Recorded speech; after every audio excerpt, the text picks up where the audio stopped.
Ancient Egyptians believed that the heart was the seat of intelligence. In other words, they thought the heart was the brain.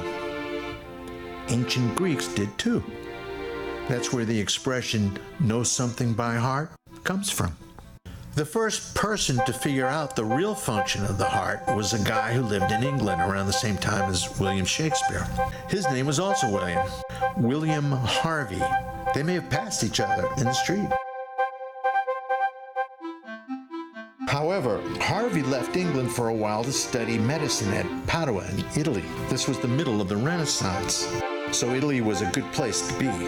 At that time in Padua, the famous astronomer Galileo was a tutor, so it's quite possible Harvey may have encountered him too. Except for his innate charm, though, Galileo and Shakespeare probably would not have paid much attention. The good doctor didn't receive world acclaim until hundreds of years after his death. In the end, though, his achievement certainly deserves to be ranked with theirs. Shakespeare and Galileo inspired the heart, but Harvey unlocked its actual mysteries. Specifically, he discovered that the heart's main purpose was to pump blood throughout the body, and that the pulse was the echo of this work.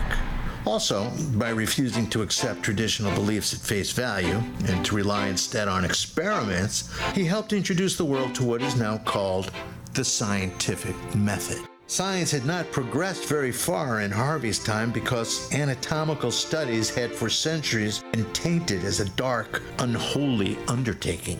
He didn't receive any glory for his discovery while alive because his work called into question the current medical practice. The College of Physicians still championed the theories of a fellow named Galen, a physician who lived at the time of the last Roman emperor. Investigators such as Leonardo da Vinci were harassed by accusations of heresy. What's worse, Harvey's England was steeped in superstition and the fear of witchcraft. As a physician, Harvey himself was asked to investigate a number of people accused of being witches. There was a tendency at this time to interpret any suspicious behavior or mark on the body as positive evidence of witchcraft. So it is to Harvey's enduring credit that he treated such cases with an open mind. In each case, he found the witches innocent. Certainly, he must have always worried that his work might someday evoke similar accusations. So fearful was he about challenging Galen's doggedly defended theories that he sometimes tactfully suggested that the human body may have changed since Roman times. Galen recommended bleeding or purging patients of much of their blood. This flawed theory led to the gruesome death of George Washington, the first United States president.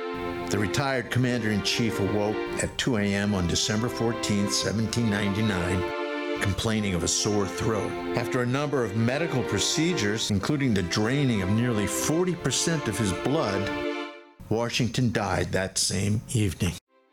Had Harvey been there, he might have been able to save him. But of course, it's unlikely anyone still at that time would have listened to him.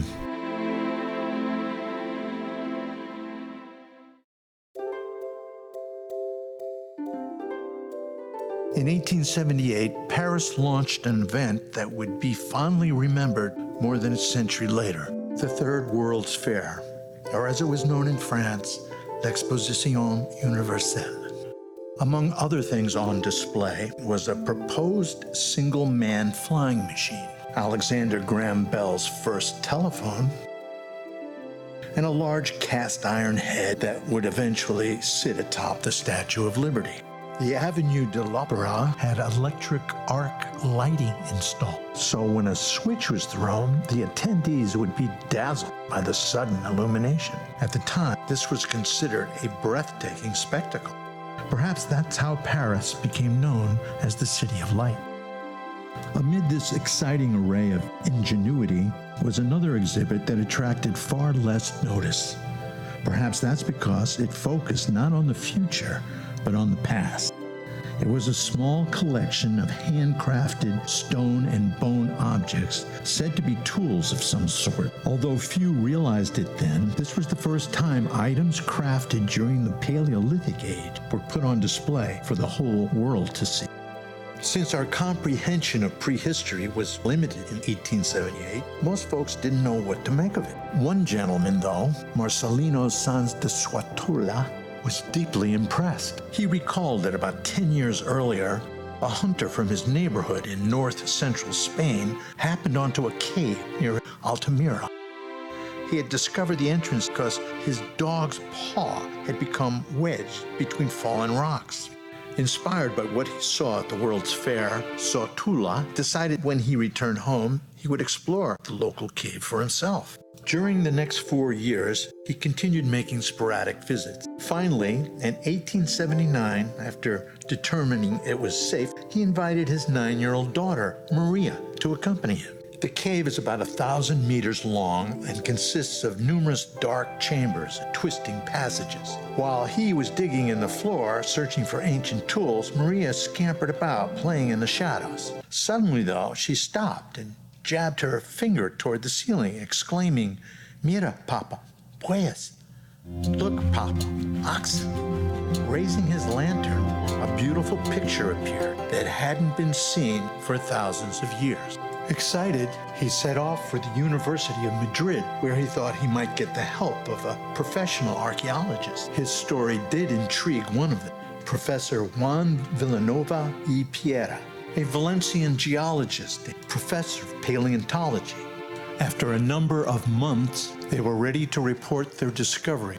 They concluded that the paintings must be of Paleolithic origin and presented these findings at the 1880 Prehistoric Congress in Lisbon. Villanova, who possessed an impressive artistic talent himself, provided his own accurate drawings of the painting. No one at the time, however, agreed with the two men. In fact, a number of French scholars, led by Émile Carteilhac, openly mocked their hypothesis and even walked out of the room while they were speaking. But that wasn't the worst of it. Because of the extraordinary quality of the art and exceptional state of conservation, Sotola was accused of forgery. It was said he had paid a contemporary artist to render the paintings. So not only was his theory rejected, he was accused of being a criminal. Not until 1902, after several other caves had been found to contain prehistoric art, was Sotola finally exonerated. The Scientific Society retracted their opposition to his theory, and that year, Émile Carteilhac admitted his mistake in a famous article entitled Mea culpa d'un skeptic. Sadly, Sotola had died 14 years earlier and was not able to enjoy his vindication.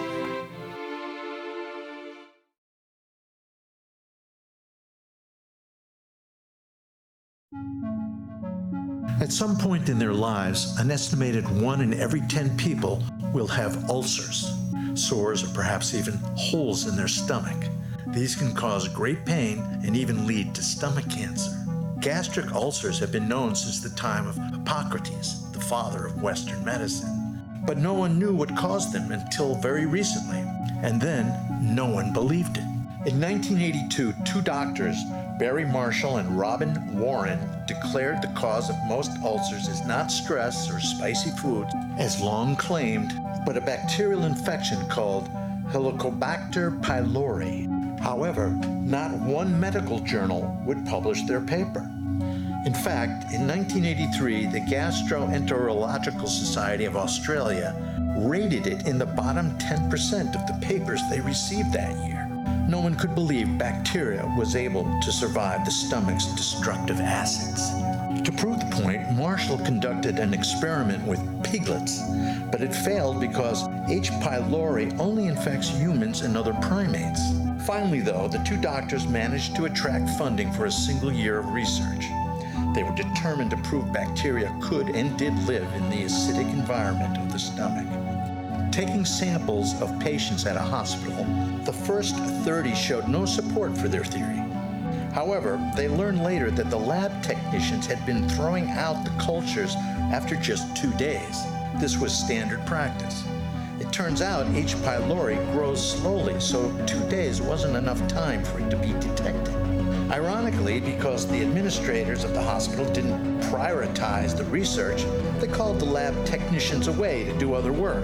This caused them to not throw away the 31st sample. It remained there from Thursday to Monday, providing enough time for the H. pylori to become visible. People still remained skeptical, so Marshall made a daring decision. He would become his own guinea pig. He took H. pylori from a patient's infected stomach, mixed it into a broth, and drank it from a petri dish. In 3 days, he was sick, and by the 8th, he contracted gastritis. After administering an antibiotic to himself, though, he was cured.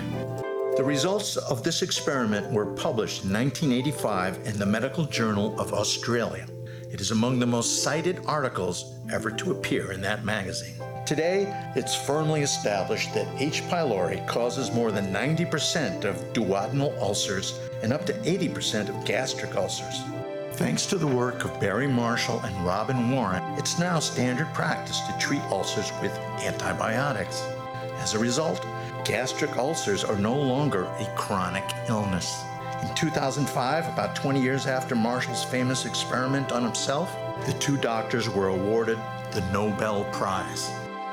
What's the lesson to be learned from these stories? I think it's this. Science's most difficult challenge isn't coming up with new ideas, but surrendering outdated ones. If you like this video and want more, subscribe. That way you'll be notified when new ones become available. Thanks for watching.